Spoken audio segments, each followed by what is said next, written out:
Have you ever sat in front of a blank screen for hours, completely stuck, watching the cursor blink as if it is mocking you, feeling the pressure build with every passing second, while your mind somehow becomes emptier the harder you try to think, and then, the moment you finally give up, the moment you walk away, step into a warm shower, or just lie down doing absolutely nothing, suddenly the answer appears out of nowhere. Clear, simple, almost embarrassing in how obvious it feels, as if it was there the entire time waiting for you to stop trying so hard. And this strange experience is not luck. It is not coincidence.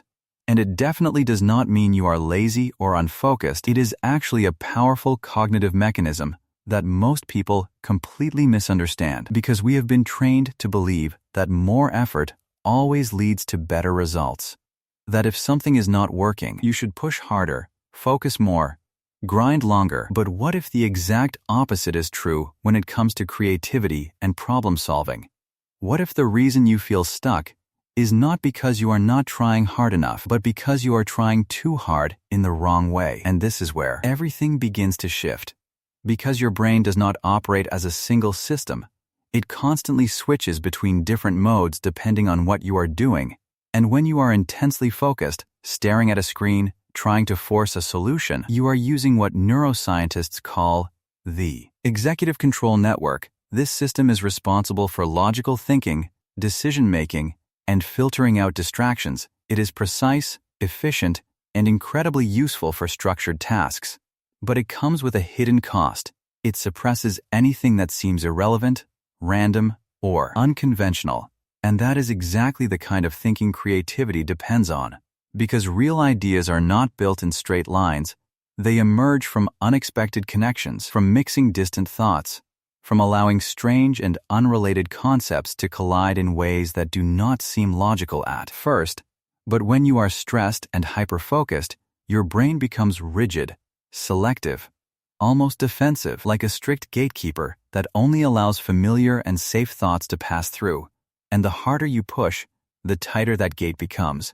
And this is why forcing a solution often makes things worse, because you are actively blocking the very process that could solve the problem. Now think about this for a moment. How many hours have you wasted trying to force an answer that only came after you stopped trying? How many times have you mistaken struggle for productivity, believing that sitting there longer means you are getting closer to the solution, when in reality, you might be moving further away from it? And this is where the real shift happens, because the moment you step away from the problem and engage in a low-effort activity like taking a shower, walking, or simply staring out of a window, your brain begins to deactivate the executive control network and activate something completely different known as the default mode network. This is the system responsible for daydreaming, memory recall, imagination, and spontaneous idea generation. It is the part of your brain that works in the background, quietly connecting pieces of information without your conscious awareness. And unlike focused thinking, it does not follow strict rules or linear logic. It explores freely, it experiments, it combines ideas that would normally be filtered out. And this is exactly what makes it so powerful for creativity. Because while you are doing something simple and automatic, your brain is still working, but in a completely different way. It is reorganizing everything you have already learned, testing patterns, searching for connections, and eventually, when the right combination clicks, it sends the solution back to your conscious mind in what feels like a sudden flash of insight. But in reality, that idea was being built piece by piece behind the scenes the entire time. And there is another layer to this that makes the effect even stronger, because environments like the shower create the perfect conditions for this mental shift. The warm water relaxes your body and reduces physical tension. The steady sound of running water creates a form of soft background noise that masks distractions. And the isolation removes social pressure and external demands. All of these factors combine to lower your stress levels and create a sense of safety. And when your brain feels safe, it becomes more open, more flexible, and more willing to explore new possibilities. But here is something most people completely ignore. The shower itself is not magical. The real reason it works so well is because it forces you into a rare state that has almost disappeared from modern life, a state of uninterrupted boredom, because in today's world, every empty moment is instantly filled with stimulation. The second you feel even slightly bored, you reach for your phone. You scroll, you watch, you listen, you consume. And while it feels harmless, this constant input is quietly destroying your ability to think deeply, because every time you fill silence with noise, you prevent your brain from entering the default mode network. You interrupt the very process that creates insight. And this is why you rarely get great ideas while scrolling through social media or watching videos. Not because you are not capable of thinking, but because your brain never gets the space it needs to connect thoughts on its own.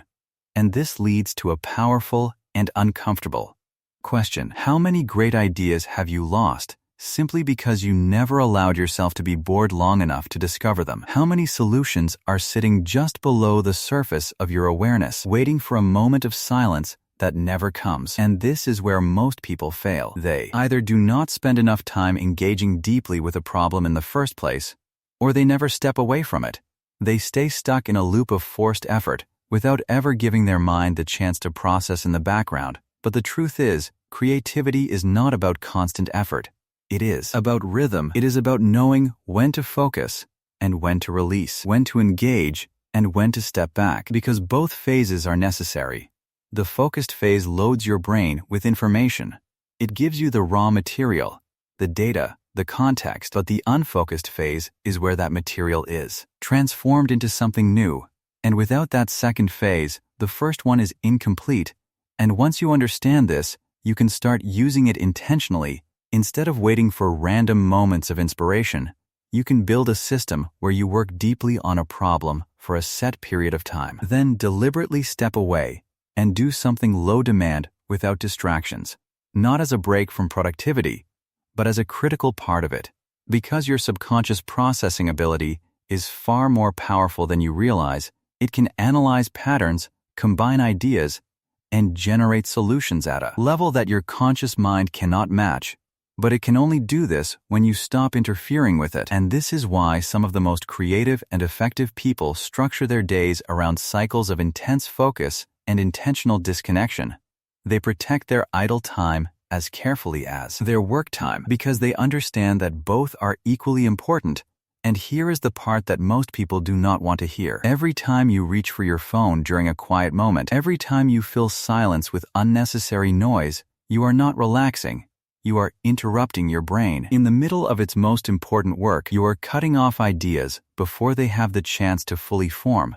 And over time, this habit trains your mind to depend on constant stimulation, making it harder and harder to think independently. So the next time you feel stuck, instead of doing what you have always done, instead of pushing harder, staring longer, and forcing yourself to find an answer, try something different. Close the laptop, step away from the problem, and allow yourself to do nothing for a while.